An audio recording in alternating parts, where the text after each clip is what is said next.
Lok'tar Humans, Azbolg the Gaming Orc here to share some tips and tricks with you about this cool turn-based strategy game called Battle Brothers.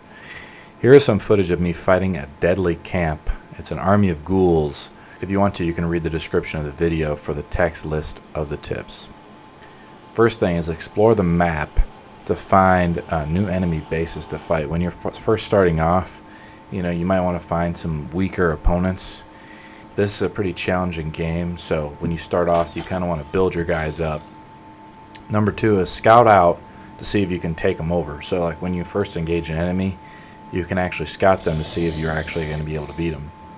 I found out that each level of strength corresponds to your level, and you can get to level 5 pretty quick.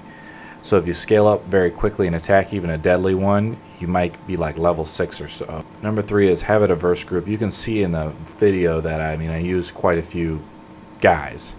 And the first is that I have a group of 5 or 4 archers, and they get up all the backup loot like the daggers and stuff, all the secondhand weapons right off the beginning. Number 2 is try to have at least one guy use a two-hander. Two-handers are okay. They can usually hit multiple opponents, but there's probably lots of different group setups. This is just one I'm using. So I have one guy with a great sword who just is really good, but it's hard because they get exhausted and it's hard for them to get into the battle. Number 3 is I have about 2 to 3 tanks which spec in the defensive tree to allow the archers and sort of the flankers, which could be like the two-handers or the polearm guys, to get in. Number 4, crossbows are okay, but they can only shoot off about 1 round off. But you can run and fire, and the last shot also works in close combat before they swap weapons.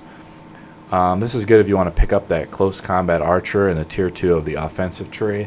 So again, it's just something that you could do, but the bows are really good because they can get 2 shots off. And also javelins are really powerful. You don't want to underestimate the javelins. Even though you can only throw 4 of them, they're very deadly. This is tip number 4. Archery and javelins are very powerful. The key is waiting for your enemy to get in front of you, into your front line. So like when you're starting off, you're sort of waiting your turn. Ghouls can only attack in melee range, and I think pretty much all the orcs only attack in melee. Poor orcs. So basically you're just backing off and waiting for your missile guys to sort of take down the guys that can only attack you through melee. Number 5 is there's pretty much no reason not to use a shield. A good combo is to maybe pick up quick hands out of the utility tree, so you have this Roman-like strategy, which is to throw a javelin at your enemy and then swap weapons, and then you attack them with the melee weapon when they engage you.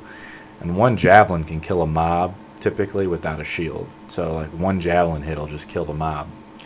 Number 6 is when you get to about level 3 or 4, you're gonna have thousands of gold. This is where towns are the most important, and where they have all the best loot and soldiers. So restock though, because supplies and stuff can be hard to come by, especially when you go on these deep adventures into the wilderness. Number 7 is armor is the most valuable item in the game. It keeps you alive. You buy the best armor when you can. Number 8, the billhook is a very powerful melee weapon. It hits like a truck. It also hits 2 spaces away. So you put these troops behind your frontline defenders, like your tanks, and then they really mow through the opponents. So you can tell I use 3 of them over, and that's why I don't use two-handers, because the billhooks are just they attack 2 spaces away, so they're really powerful. And you only want, number 9 is you only want to riposte if you're going to get attacked by 2 mobs. The AI is really smart and will avoid attacking you to be riposted.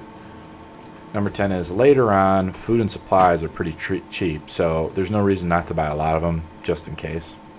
This is my specking order. For the offensive mercs, I spec in this order: fast adaptation, sundering strikes, executioner, berserk, bullseye for archers, headhunter, then killing frenzy.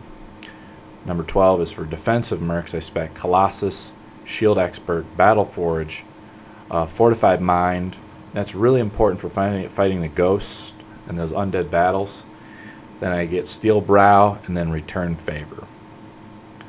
For utility mercs, I spec student, fast adaptation in the offensive tree, pathfinder, quick hands, footwork, fearsome, inspiring presence. Again, for the undead battles.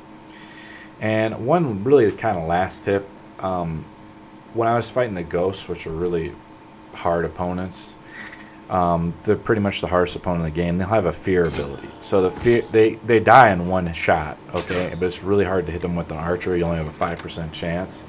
So your tanks, basically you pick up that fortified mind that your tanks are going to have, so your tanks go in and they can almost defeat all the ghosts because they were not going to get feared. But if you get feared, you're gonna run right into the ghosts. The AI isn't that smart when you actually take a fear, when you get hit with the fear bomb.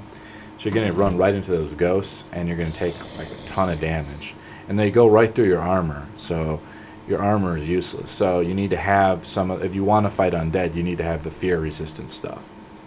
And that's it. Enjoy the rest of the video. If you want to see me win against this deadly boss camp, like, subscribe, and I'll see you on the battlefield, humans.